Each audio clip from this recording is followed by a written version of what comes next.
Hi guys, it's me, Professor D, and welcome back to my YouTube channel. On this video, we're doing another Kahoot. We're going to be covering endocrine disorders. Before we get started, as always, I'm going to ask you to please support me and support this channel by liking this video. You're going to love it, so go ahead and give it a thumbs up now. Subscribe to my channel if you haven't done so already, and don't forget, you can check out my website, nexusnursinginstitute.com. Lots of resources there, audio lessons, and my calendar for September is now open. You can schedule a one-on-one private tutoring session, a next generation NCLEX review session. Of course, audio lessons got lots of resources on there available. Again, nexusnursinginstitute.com. And almost daily, you can find me covering a variety of nursing topics across my social media platforms, such as TikTok, Instagram, Facebook, and of course, YouTube. My handle's the same everywhere, Nexus Nursing. Without any further ado, let's get started. Endocrine disorders.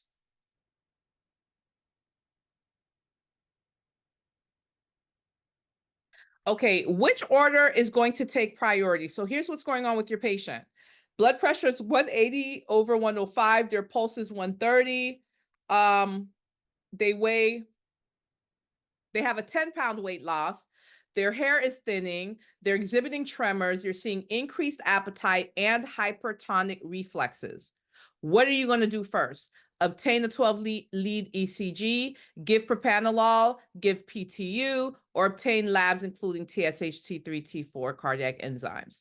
What are you going to do first? Your patient's blood pressure is 180 over 105, heart rate's 130. They have a weight loss of 10 pounds. Their hair's thinning. You're seeing tremors. They're reporting increased appetite and hypertonic reflexes.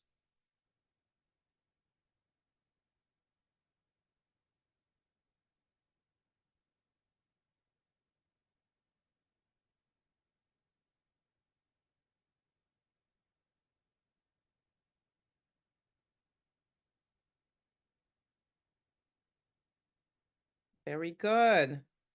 You're going to give propranolol. Now, most of you guys got this right. Very good. This is a beta blocker. We need to get that blood pressure and that pulse rate down. Look how high the blood pressure and the pulse is, right? Now, I saw 23 of you guys chose obtain 12-lead ECG. Here's the thing. There's nothing in here that says, patients having chest pain, or we're suspecting patients having a possible myocardial infarction. Yes, this increased heart rate, we would expect to do a 12-lead ECG, but that's not going to be our first response. Our first response is to actually help the patient with whatever's happening. And what we see happening is that hypertension. What we see happening is the what's the word for increased cardiac rate? I can't think. Guys, what's the word for increased heart rate? Thank you. Tachycardia. We see tachycardia. So that's what we're going to attack first. Remember, guys, when you're thinking of priorities, you're thinking about physiological integrity. Whatever's going to kill your patient first, that's what you're going to attack first. Okay. Okay. Moving on. Select all that applies. What should you teach your patient about taking a levothyroxine sodium? What are you going to teach your patient about that? Here are your choices. Take the drug for an hour or 2 hours after breakfast. Check your pulse before taking the drug and call if the heart rate's more than 100. Report adverse effects such as weight gain, cold intolerance, hair loss. Use this drug as a replacement hormone for decreased thyroid function. Have your labs monitored frequently to confirm the T3, T4 levels of drop. This drug is expected to cause orthostatic hypotension. Select all that applies.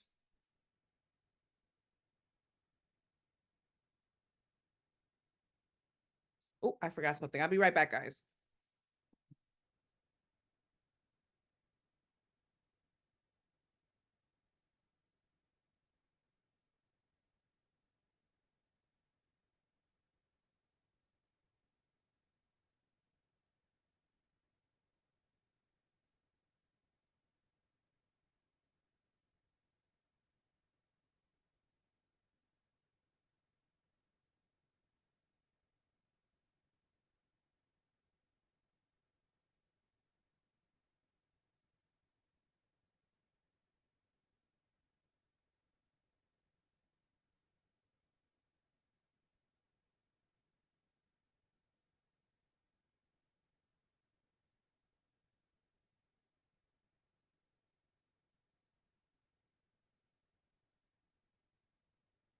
Okay. All right. So what was the question? What should you teach your patient about taking Synthroid? Okay. So what are you going to teach them? Take the drug 1 hour before, 2 hours after breakfast. Absolutely. They're going to take this medication on an empty stomach. That's why it's going to be before or 2 hours after breakfast. But they also need to take it in the morning. Why is that? This medication is supposed to mimic the action of your T3 and T4, that thyroid hormone, which is supposed to give you energy. You're going to take it in the morning because guess what's going to happen if you take it at night? Do you think you're going to sleep? No, right? So something you have to remember about this medication, you're going to take it on an empty stomach in the morning. Next, check your pulse before taking the drug and call if the heart rate's more than 100. Well, that makes sense. Again, this drug is supposed to mimic the action of thyroid hormone. What does thyroid hormone do? It increases everything. It increases your heart rate. It increases your blood pressure. Everything goes up, even peristalsis. You can mess around and get diarrhea, right? So, excuse me, with that being said, imagine you taking this medication and your heart rate's already higher than 100. Normal parameter for the heart rate is 60 to 100. Do you think it would be a good idea to take this medication if your heart rate's already higher, 100 or higher? Absolutely not. So you're going to do that.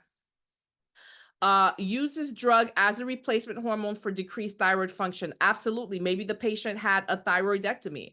Their body is not naturally releasing endogenous thyroid hormone, so they have to get an outside source, which is a Synthroid. Let's look at the wrong answers. Report adverse effects of weight gain, cold intolerance, and hair loss.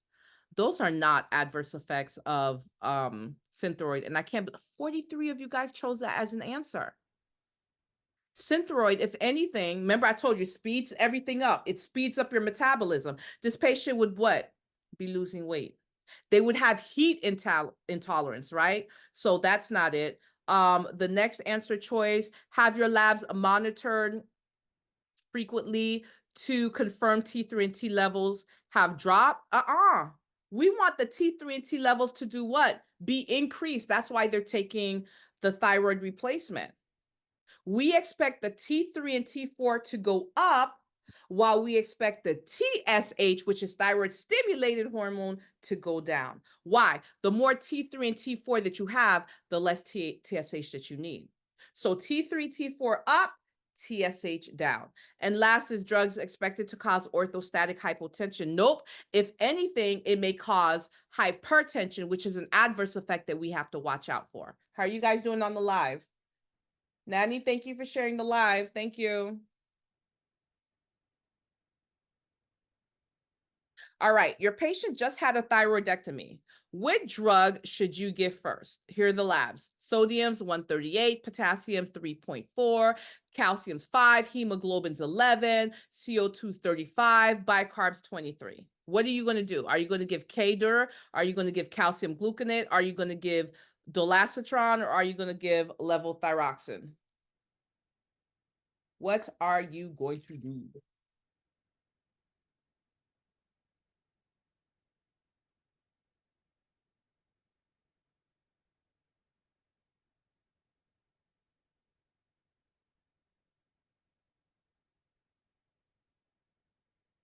A lot of you are just guessing on the live because there's no way.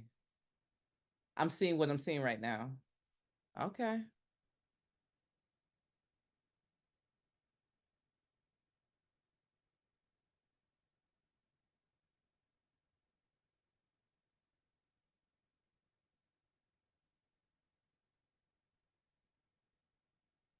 Very good. Calcium gluconate. Look at that calcium level of 5. And first of all, your first hint wasn't even that calcium level of 5, okay? This patient's experiencing hypocalcemia. Your first clue before we even got to this calcium right here is a thyroidectomy. The minute you see a patient had a thyroidectomy, a parathyroidectomy, you see anything up here was messed with, you better be thinking of hypocalcemia. Why? Because even though that thyroid gland was removed, what do you think is sitting on that thyroid gland? Those parathyroids, which is responsible for release of what? Calcium. What does hypocalcemia cause? It causes irritation of the muscles and nerves, right? We're going to be concerned about their throat literally closing up on them. So you're going to replace the calcium. Most of you guys got it right. Very good.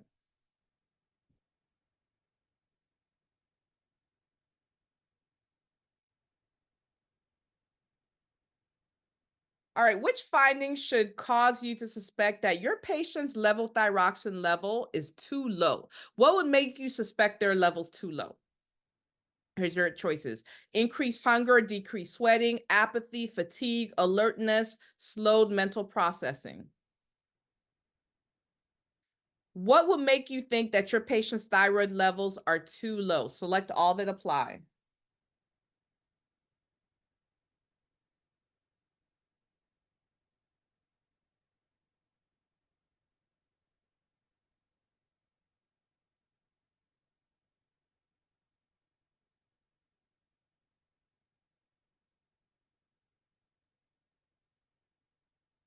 Guys, I'm not staying with you after the live. Today was the first day of school. I still got paperwork I got to sign for the kids. They want to tell me about everything that happened. So I'm not staying with you guys after the live. As soon as it's over, I'm shutting off. I warned you.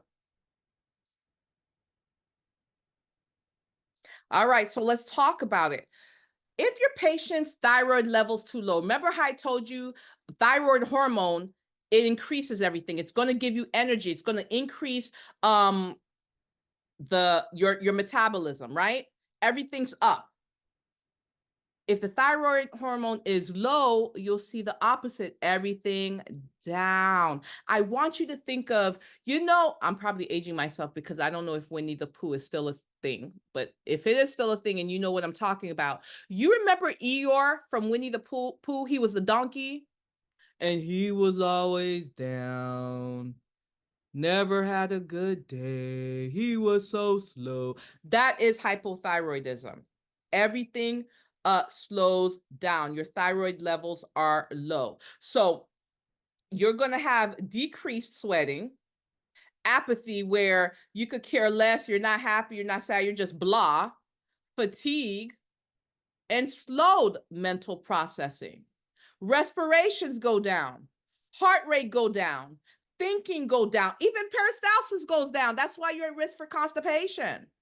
You have cold intolerance because everything has slowed down, right? Increased hunger, that would have been the opposite. That would have been if the thyroid hormone was increased. You'd see that with you see increased hunger in that. You see alertness, everything increased. That would have been the opposite. But if the thyroid levels are down, everything slows down. Okay? And remember, T3 and T4, which are your thyroid hormones, they go the opposite way of TSH. Thyroid stimulating hormone, that's your TSH. If that's up, that means you don't have enough T3, T4. So your T3, T4 is down. Think about it. Thyroid stimulating hormone. It makes you stimulate more thyroid hormone. So if you have a lot of that, that lets you know you don't have enough of the other, which is your T3, T4. If your TSH is down, that means you have way too much T3, T4. You're good. You don't need any more. So that's something else you have to remember. Your T3 and T4 are going to go the opposite way of your TSH. Please drop the camera down. Oh, I'm sorry. Oh, is that better, guys? Okay, moving on. Which clinical manifestation should you expect to be associated with a patient with hypothyroidism? Everyone should get this right. Diarrhea, cachexia, restlessness, memory loss. Which symptom would you expect to see in someone with hypothyroidism?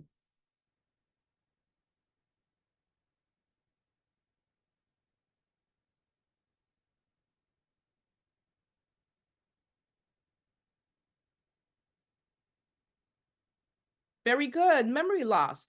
In diarrhea, your peristalsis is increased. That's why you're pooping all over the place. So that would be hyperthyroidism. Cachexia, you're skinny, you're wasting away. Your metabolism has increased. That would be hyperthyroidism. Restlessness, you're all over the place. You can't sit still. That would be hyperthyroidism.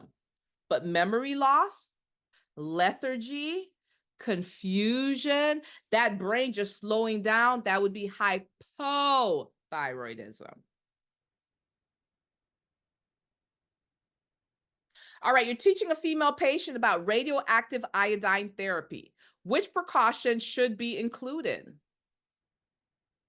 No precautions needed. You're going to teach them to use contraceptives to avoid pregnancy.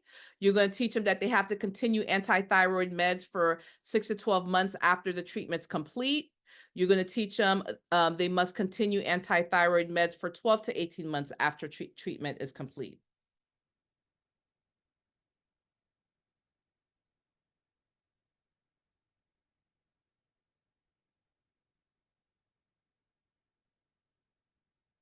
All right, look how I tried to trick you. Not many of you guys fell for it. The correct answer is you're going to teach them to avoid a pregnancy. Hello? Look at this drug. It's called Radioactive. Duh. Do you think someone taking anything that's radioactive should be pregnant? They're going to mess around and have a baby with 4 eyeballs, right? So you're going to teach them to use contraceptives because they need to avoid pregnancy.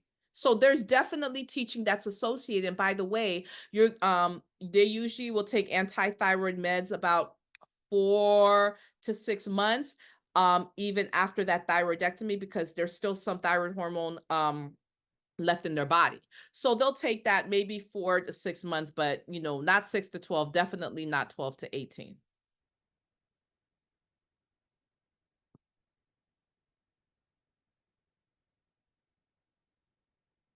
What types of foods would you encourage a patient with hypoparathyroidism to consume? Dark green veggies, tomato soup, whole grain, chicken.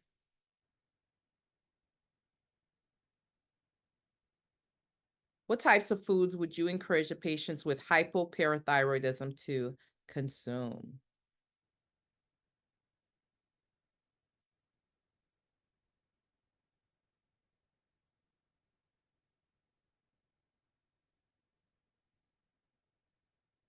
Very good. Dark green veggies. Okay, most of you guys got it right. Dark green veggies. Tell me why. Why? Why do we want them to consume dark green veggies? If they have hypothyroidism, like what is the link? Because I keep telling you, if you don't stop with your fiber, yes, okay, yes, dark green veggies are high in fiber, but that's not why we want the patient with hypothyroidism. Thank you, Rose. That's not why we want the patient with hypothyroidism to consume. And let me tell you something. This is how NCLEX gets you. They will put fiber as an answer because dark green veggies are high in fiber, but guess what? It does not answer the question. Do not fall for it. The reason that you want a patient with hypoparathyroidism to consume dark green leafy veggies, remember maybe about 2 slides ago, I was teaching you about things that mess with the parathyroid, which is responsible for calcium. If the patient has hypoparathyroidism, they're going to have hypocalcemia. So we need to bring the calcium levels up. So you're going to teach them about foods that are high in calcium. Come on now. Let's get it together.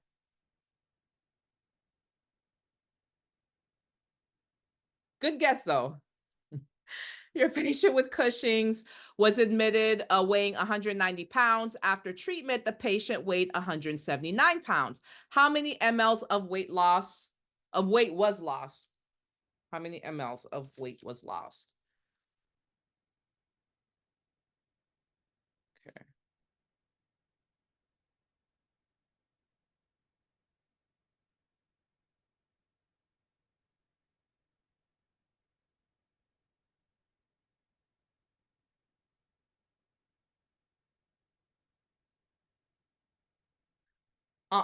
Look at the question.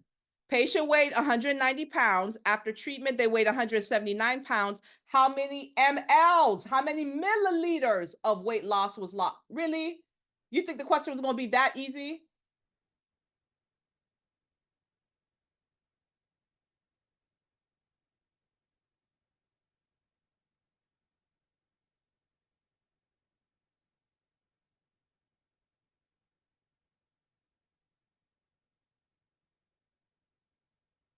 Thank you, Winnie. I only saw one person on the live that had the correct answer.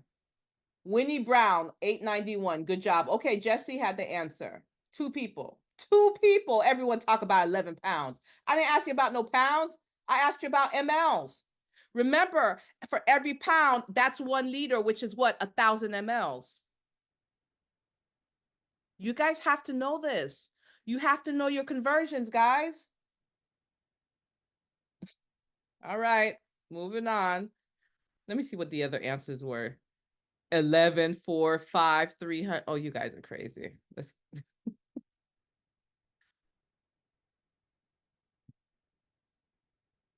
All right, what drug would you expect to be ordered for the patient in Addisonian crisis? Would it be insulin, ketoconazole, sodium nitro?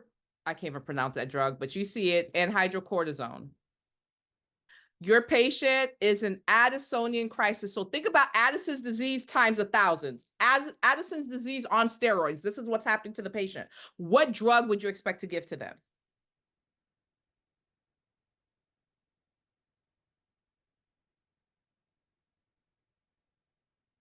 Very good. You're going to give them hydrocortisone. You're going to give them a corticosteroid. Think about Addison's. You see that word Addison's disease? You need to add salt, add sex, add sugar, add those mineral corticosteroids, add the glucocorticosteroids, add those androgen hormones. That's what the patient's lacking. Addison's disease. So you're going to give them the corticosteroids. You're going to give them hydrocortisone. Very, very good. Last question, you're going to put this in order. So all of your patients are insulin-dependent diabetics, all of them. In which order are you going to assess them? You have a patient with a glucometer reading showing 235. You got a patient that vomited twice and they're feeling nauseous. You have a patient reporting chest pain. And then you have a patient with a glucometer reading of 70. Who are you going to see first, second, third, and fourth? It's more than one answer. You got to put in order.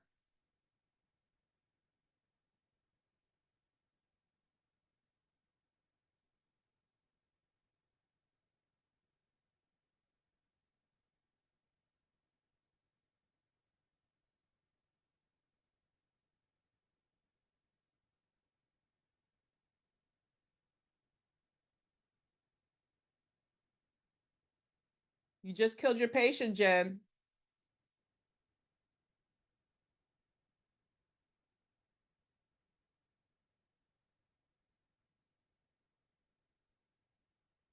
Only 5 people got it right. The first person that you're going to assess is a person with chest pain. Can you live without your heart? Absolutely not. We need to rule out MI, right? That is who you're going to report, you're going to assess first.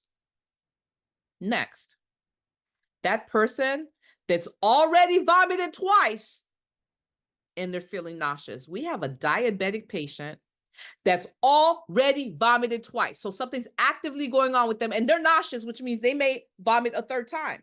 They're diabetic. We need to make sure they're not dehydrated and we need to make sure that they're not hypoglycemic. Why? Both of these are priorities. After that, the glucometer reading of 235. Why your regular is 70 to 110. That is your normal parameter. Anything outside of that is dangerous. Professor D, which one's worse, hyper or hypo? Hypo, a million times over. Because remember, when you have hyperglycemia, you have polyuria. Your body's trying to help you out by getting rid of the sugar via the urine. You have polydipsia. Your body's trying to help you out by making you thirsty. You're trying to dilute all that sugar. You have polyphagia. Your body's trying to help you out because even though you have all that sugar, it's stuck in the blood. It's not going to do anything for the tissues. The tissues need the sugar. So you get hungry because you're trying to ingest sugar to bring it to the tissues, right? So your body has so many different mechanisms where it's trying to save you. But unfortunately, if the blood sugar is the opposite way, which means it's low, boom, you're on the ground, you're unconscious, right? So hypoglycemia is much, much more dangerous than hyperglycemia. But if you take a look, the last choice, which is glucometer reading of 70, That's within normal parameter. And this is how NCLEX will try to trick you, because you're looking at that 70 and you're scared because you're like, 1 point off and it's abnormal. But guess what? It's not 1 point off. 70 to 110 is your normal, and that's what it is. So everybody is seen before that 70. You guys got that? Yes, Pi, correct. 70 is heading towards hypo, but it's not hypo. Why are you going to run to somebody heading towards something when you got people who already have stuff going on with them? And that's what NCLEX wants to see out of you. Do you understand? You have to see the people who have stuff going on with them right now versus the people who have stuff that may possibly have something going on with them. Okay? I know 70 is normal, but when I'm 70, I'm not feeling great. You know what? I'm happy you made this comment, because I tell my students all the time in my NCLEX reviews, when you don't know the answer, the last thing on earth I want you to do is close your eyes and think about yourself or your family member or something you saw at work or something you saw at clinicals, because guess what? NCLEX is only about the textbook.